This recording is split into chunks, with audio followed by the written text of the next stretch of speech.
네, 여러분은 지금 나우제주TV 증권경제방송 돈의 맛을 생방송으로 시청하고 계십니다. 네, 오늘 2021년 6월 24일 현재 시간 4시 8분을 지나고 있고요. 오늘도 올라올라 김은수 아나운서님과 함께합니다. 아나운서님 안녕하세요. 네, 안녕하세요. 네, 오늘은 또 어떤 내용 준비해 주셨나요? 네, 오늘 올라올라에서는요. 세부적으로 폐플라스틱, 폐차, 폐배터리 관련주고요. 크게는 폐기물 재활용이라는 주제를 두고 준비를 해봤습니다. 네, 최근 이 세계적으로 환경 문제가 대두되면서 주목을 받고 있는 게 바로 폐자원 활용인데요. 코로나 이후에 플라스틱 사용이 더욱더 급증했다고요? 네, 그렇습니다. 코로나가 쏟아낸 이 폐플라스틱 배출량이 정말 대단합니다. 좀 자료 화면 보면서 같이 얘기 나눠보도록 할게요. 택배와 음식 배달 등으로 이 플라스틱 사용량이 참 급증을 했죠. 2009년도만 해도 188톤이었는데요.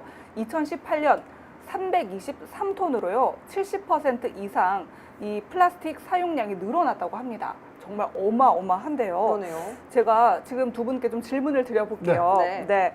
플라스틱 소재로 만들어진 이 물티슈. 네, 물티슈가요. 완전 분해될 때까지는 몇 년이나 걸릴까요? 완전 분해. 네. 물티슈가 플라스틱으로 만들어요? 맞아요. 종이 펄프가 아니라? 네, 그러니까 그 자세히 오, 보시면 그래요? 그 우리가 물티슈를 뽑았을 때 네. 물에 녹지가 않거든요. 그게 뭐냐면 바로 이 플라스틱 계열 폴리에스테르 소재로 물티슈를 만들었다고 해요. 아. 그래서 변기에도 넣지 말라고 하고. 네, 녹지 맞아요. 않으니까. 막히죠. 네네, 맞습니다. 저는 종이인 줄 알았어요. 아직. 아니에요. 종이인데 너무나 질긴 종이기 때문에 안 녹지만 네, 이게 좀 찢어는 지더라고요. 그래서 좀 억지로 하면 좀 찢어내는 수 있죠. 질감이 네. 아주 두꺼운 그냥 종이, 기저귀 같은 뭐 그런 종이가 네, 아니었나. 그냥 네. 폴리에스테르. 아, 예. 새로운 걸 알게 됐습니다. 네. 그래서 2년? 2년. 2년? 우리 대표님은요? 그 정도 플라스틱이라면 그래도 한 10년 걸리지 않을까요? 10년? 네. 아, 두 분 또 이렇게 저를 실망시켰어요. 아, 또 오답이에요? 네, 200년이요, 200년. 200년이나 네. 200년이요? 네. 아, 이거 굉장히 충격적입니다. 저는 그래도 100년까지는 좀 찍었었는데 2년과 20년이라고 하셨나요? 아니 근데 저는 사실은 플라스틱 소재 관련된 네. 제가 이 업종에서 네. 근무를 좀 해봤는데 이게 요즘 플라스틱은 네. 사실은 이게 10년 안에 제가 볼 때 녹는 비닐 뭐 그렇게 저는 알고 있었는데 네. 굉장히 좀 엄청 오래 200년은 걸리죠. 네. 굉장하네요. 네. 맞아요. 네. 그래도 이 플라스틱이 주는 편의성을 당장 대체할 수단이 없는 것도 사실인데 네. 플라스틱이나 폐비닐 규모가 급증하다 보니까 정부가 또 칼을 빼들었다고요? 네, 맞습니다. 그러니까 정부가요, 지난해 말 생활 폐기물 탈플라스틱 대책을 발표하고 규제에 직접적으로 나섰습니다. 그러니까 산업 전반에서 플라스틱 사용량도 줄이고요. 또 폐플라스틱을 다시 원료로 쓰거나 석유로 다시 뽑아내는 등 이 재활용률을 높이는 게 바로 이 대책의 골자입니다. 그러니까 정부가요, 보면은 지난해 택배 음식 배달이 전년 대비 각각 20.9%, 78% 가까이 급증을 했다고 합니다. 어마어마한 수치인데요. 두 번째 자료 화면 보면서 좀 얘기 나눠보도록 할게요. 그러니까 이렇게 폐플라스틱 규모가 점점 늘어나고 있는데 보시면 한국인이요.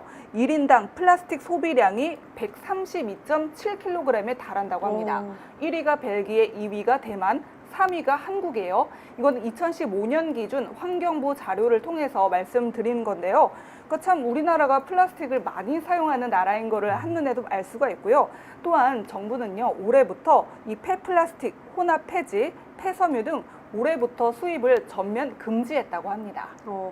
특히 아나운서님, 대표님도 보셨겠지만 여름만 되면 그 네. 아이스 네. 아이스 용기가 플라스틱 컵이기 때문에 길거리만 가도 이 사용량이 급증했다라는 게 눈으로 또 확인이 되거든요. 맞아요. 네. 정말 무서운데 음. 이 규제 움직임은 화학업계에 사실상 위기로 작용될 수 있는데 또 반대로 발맞춰서 대책을 또 마련하는 모습을 보여주고 있다고요? 네, 맞습니다. 그러니까 좀 사실 이 플라스틱은요, 화학업계의 먹거리였어요. 그래서 국내에 보면 LG화학, 롯데케미칼, 금호석유화학, 하나솔루션 등 이 국내 4대 화학업계인데요. 지난 1분기 영업이익 합계가요, 코로나 때문에 전년 대비 7배나 가까이 증가한 3조 원에 육박하는 코로나 특수를 누렸다고 합니다. 네, 어마어마한 수익을 달성을 했는데요. 그럼요. 하지만 정부가 이렇게 규제를 하니까 이 화학 업계에서도 가만히 있을 수가 없어서 좀 친환경 정책을 하나하나씩 내놓고 있습니다. 그러니까 LG 화학 같은 경우에도 지금 플라스틱 재활용 등 이런 친환경 사업에 본격 투자에 나섰고요.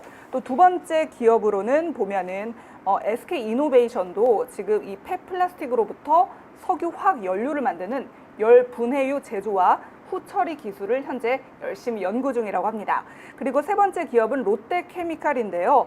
바이오 페트 포장 용기를 개발하기로 했다고 해요. 그러니까 사탕수수 원료를 활용을 해서 이 포장 용기를 만드는 건데요. 그러다 보니까 아무래도 좀 물에도 녹을 수 있고 100% 다시 재활용이 가능하다고 합니다. 마지막으로 하나솔루션은 몇 년 내에 분해되는 역시 친환경 플라스틱 소재를 개발을 해서 올 하반기부터 상용화할 계획이라고 합니다.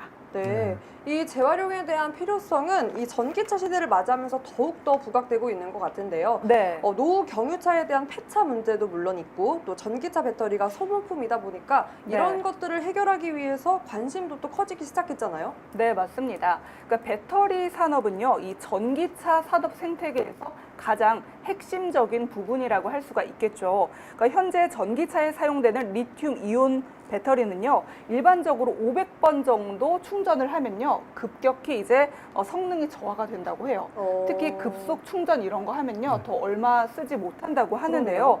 지난 2월에 울산과학기술원 연구진이 이 대용량 전기차 배터리를 400회 이상 충전을 해도 좀 오랫동안 지속할 수 있는 이런 기술을 좀 개발을 했다고 합니다. 그러니까 정확히 첨가제를 개발했다고 밝혔는데요. 이 첨가제를 사용한 배터리는 400회를 충전하고 방전 후에도 처음 용량의 80% 이상의 그런 사용량을 유지를 해서 굉장히 요즘 많이 주목을 받고 있습니다. 네, 어쨌든 지금 전반적으로 이런 업계에서도 이 배터리 문제, 소모 관련해서 좀 관심이 많이 높아지고 있고 열심히 연구하고 있는 단계입니다. 그러네요. 어떻게 보면 사실상 친환경을 위해서 개발된 건데 네. 또 그 배터리 문제에 또 직면하게 되면 환경오염의 또 주범이 될 수 있을 것 같으니 네. 이런 규제들이 빨리빨리 좀 개선이 되었으면 좋겠는데 네. 부분적으로 살펴보자면 그간 국내 폐차 재활용률이 부진했다고 합니다. 네, 맞습니다. 그러니까 한국의 폐차 재활용률은 이 해외 선진국에 비해서 상당히 낮은 편이라고 합니다. 그러니까 한 해 버려지는 부산물만 현재 400톤에 달하고 있다고 하는데요. 지금도 재활용률이 80% 수준인데 최근 들어서 그나마 이렇게 좀 다양하게 재활용하는 산업이 좀 부각이 되면서 90%대까지 높아졌다고 합니다. 좀 자료 화면 보면서 얘기 나눠보도록 하겠습니다. 네. 지금 전기 자동차 이 폐전지 리유즈 과정인데요. 그러니까 이렇게 폐차가 입고가 되잖아요. 그러면은 세척을 통하고 외관 검사를 통해서 이 배터리 팩을 분석을 하는데 이때 다시 재활용할 수 있는지 그거를 좀 분석을 하는 거예요. 그래서 배터리 팩을 모듈 분해를 한다고 나와 있는데 그러니까 뭐 이 잔존 성능이 좀 우수한 배터리는 모듈로 이렇게 나뉘어가지고 에너지 저장 장치 ESS로 재이용이 가능을 한 거예요. 네. 그다음에 이제 평가와 등급을 분류해서 다시 출고가 돼가지고 리유즈 다시 사용할 수 있는 거고요. 만약에 저 지금 모듈 분해 4번째 단계에서 좀 사용이 불가능하다. 잔존되어 있는 배터리 성능이 영 떨어져서 리유즈가 안 될 것 같은데 이럴 때는요. 거기에 남아있는 금속만 회수를 한다고 해요. 네. 그래서 그 금속은 뭐 휴대폰 배터리에 사용이 될 수 있고 좀 다른 곳에 적재적소한 곳에 사용이 된다고 합니다. 이렇게 흥미로웠던 건 저는 네. 몰랐는데 이 전기차 배터리 화재로 인해서 사실 문제가 많았었잖아요. 맞아요. 근데 이걸 또 자동차 폐유리가 해결할 수 있다고요? 네, 맞습니다. 최근에 좀 국내외를 막론하고 테슬라 화재 사건 사고가 그쵸. 많았는데요. 대표님 좀 뉴스 보셨어요? 어떤? 테슬라 화재 난 사건 사고요. 그렇죠. 폭발 사건. 요즘도 많고 미국에서 네. 실제 좀 많이 일어나고 맞아요. 있습니다. 맞아요, 그렇죠. 네. 미국에서도 일어나고 국내에서도 일어나고 근데 보면요 소방관들이 네. 열심히 물을 부어가지고 차를 이제 화재를 진압을 합니다. 근데 불이 절대 안 꺼져요. 진압이 안 되더라고요. 네, 안 돼요. 뭐 7시간, 8시간 했는데 그 차 한 대를 물로 맞아요. 불을 못 끄는 거예요. 그래서 왜 그런지 봤더니 이 전기차에 현재 사용되는 리튬 배터리는요. 물로 화재가 진압이 되지 않는다고 합니다.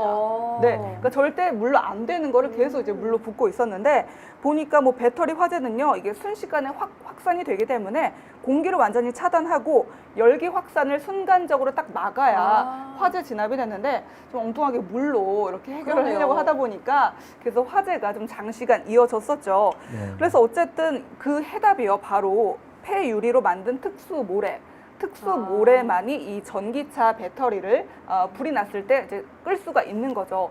그래서 이미 해외에서는 이런 폐유리를 활용한 화재 진압이 좀 널리 사용이 되고 있는데 국내에서는 아직 좀 개발 중이라고 해요. 그래서 앞으로 이런 폐유리도 이런 화재, 이런 시장에 조금 주요한 자원이 될 수 있을 것으로 전망이 되고 있습니다. 환경의 선순환에 또 기대가 되는 대목인데 네. 사실 더 중요한 부분은 바로 전기차 배터리입니다. 그 소모품인 이 전기차 배터리가 그대로 폐기할 경우 아주 심각한 환경 오염을 유발할 수 있다고요? 네, 그러니까 폐 배터리 같은 경우는 산화 코발트, 리튬, 망간, 니켈 등 이 1% 이상이 함유된 유독 물질이라고 합니다. 네, 그래서 전기차에서 나오는 배터리를 그대로 폐기할 경우에는 심각한 환경 오염이 일어나겠죠. 우리 아까 잠깐 얘기했었지만 이 물티슈 한 장에 썩는데 200년이 걸린다고 했는데 그리고 보통 백매잖아요. 그쵸, 100매, 그쵸, 어마어마한데 근데 이 배터리도 그냥 그렇게 방치를 해서 버릴 경우에는 엄청난 환경 오염이 그러네요. 유발이 되겠죠. 그래서 참 말이 많은데요.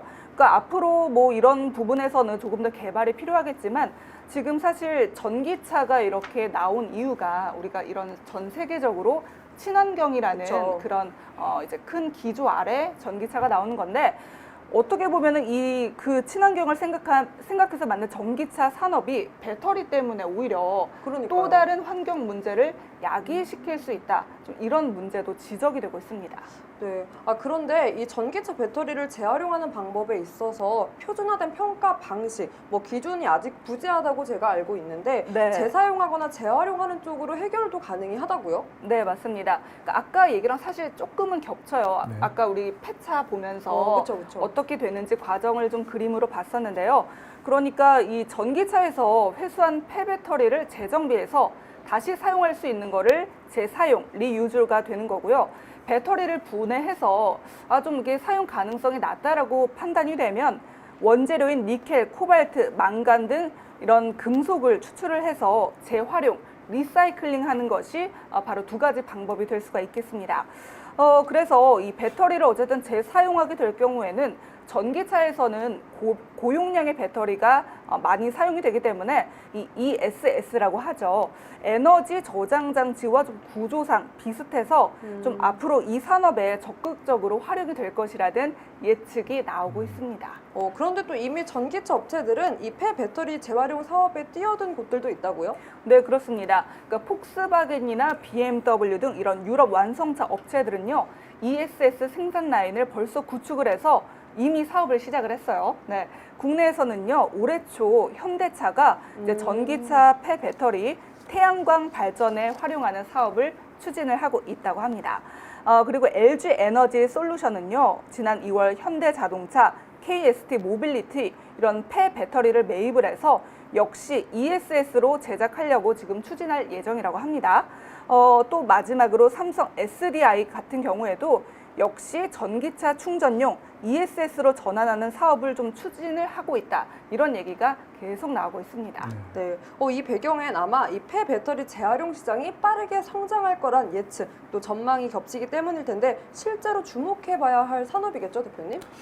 예, 그렇습니다.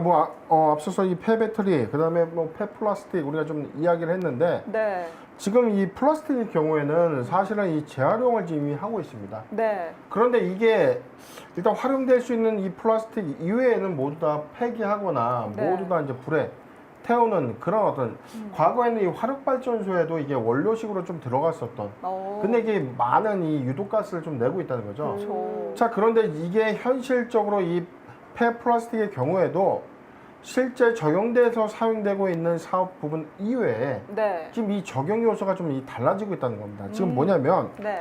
지금 이게 이 페트병 같은 부분을 이 재활용해서 네. 의류랑 가방을 만드는 이 스판덱스라는 이 소재, 어. 그 의류나 가방을 이제 우리가 만들 수 있는 이 첨단 소재, 네. 그 의류용 소재와 이 장섬이라고 불리우는 이 특수 소재를 좀 만들고 있는데 요즘 이 플라스틱으로 만든 옷을 BTS가 좀 입고 나왔었나요? 저도 기사로 본 것 같아요. 예, 그런 내용도 좀 있고 최근에 이 문재인 대통령의 영부인이 최근에 이 폐 플라스틱으로 만든 이 의상을 좀 있고 나오면서 자 이게 적용 요소가 앞으로는 네. 과거에 이게 한시적으로 좀 적용됐던 어떤 이 특정한 어떤 이 네. 재활용 부분에 국한되었다면 음. 이 적용 요소가 섬유라든가 기타의 어떤 소재, 그 다음에 이 폐플라스틱을 활용한 어떤 이 네. 원유라고 좀 불리는데 열분해유라고 불리는데 네. 이 부분에까지 좀 적용되고 있기 때문에 상대적으로 이 폐플라스틱은 그래도 적용되는 부분이 좀 많다. 그런데 이 배터리의 경우에는 지금 이제 전기차가 사실상 그쵸. 우리가 많은 부분들에 우리가 좀 실질적으로 뭐 타고 다니는 차는 아니라는 거죠. 물론 지금 전기차 시대에 도약을 했지만 네. 현재보다는 앞으로 많아질 전기차 수요에 또는 앞으로 많아질 전기차 이후에 폐배터리가 이제 환경적인 어떤 요인을 움직이기 때문에 네. 향후 폐배터리를 좀 어떻게 활용할 것인가. 네. 자, 이에 관해서 이게 상대적으로 우리보다 전기차 보급률이 좀 상대적으로 많은 나라들의 네. 어떤 부분을 좀 참고해서 우리가 좀 네. 대응하는 사업인데 네. 이게 대기업 주도에서 이 폐배터리에 관련된 사업 부분에 좀 진행 사항들이 좀 있다라고 좀 예측이 되고 있고 네. 일단은 폐플라스틱 관련주 제가 좀 정리를 좀 해봤습니다. 오, 네. 자, 폐플라스틱 관련주입니다.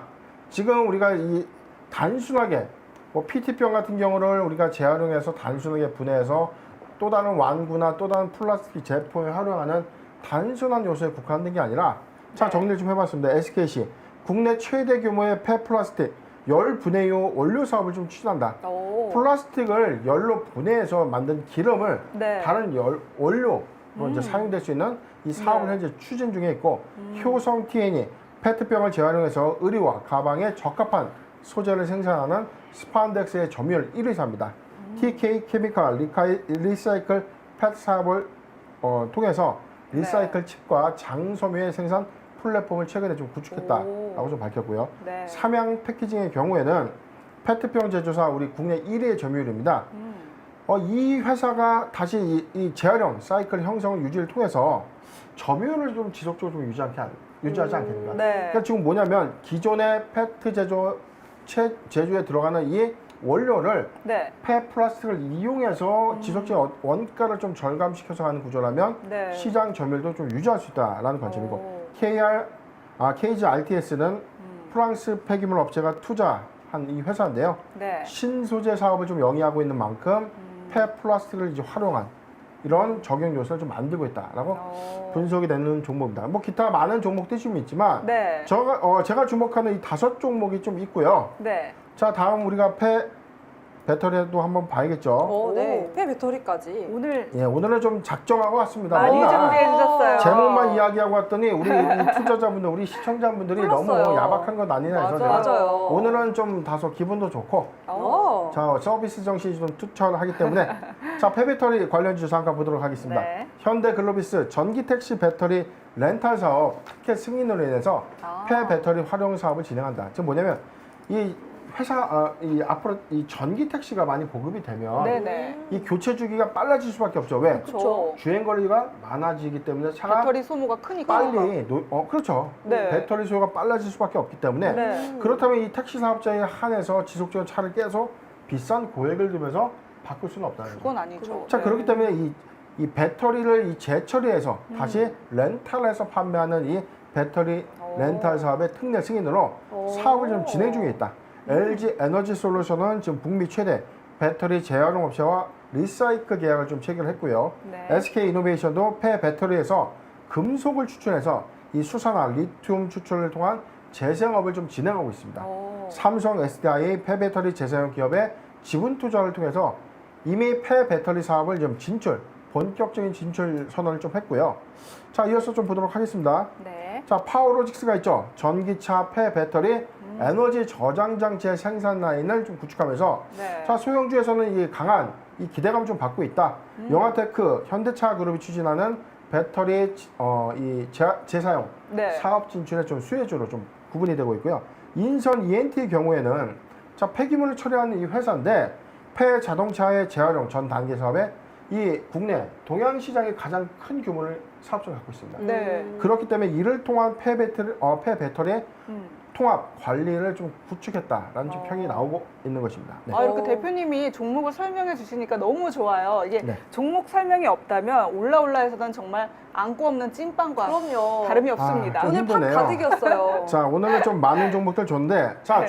중요한 포인트가 있었죠. 네. 자, 동 종목에는 자, 그래도 더 좋은 종목이 있다.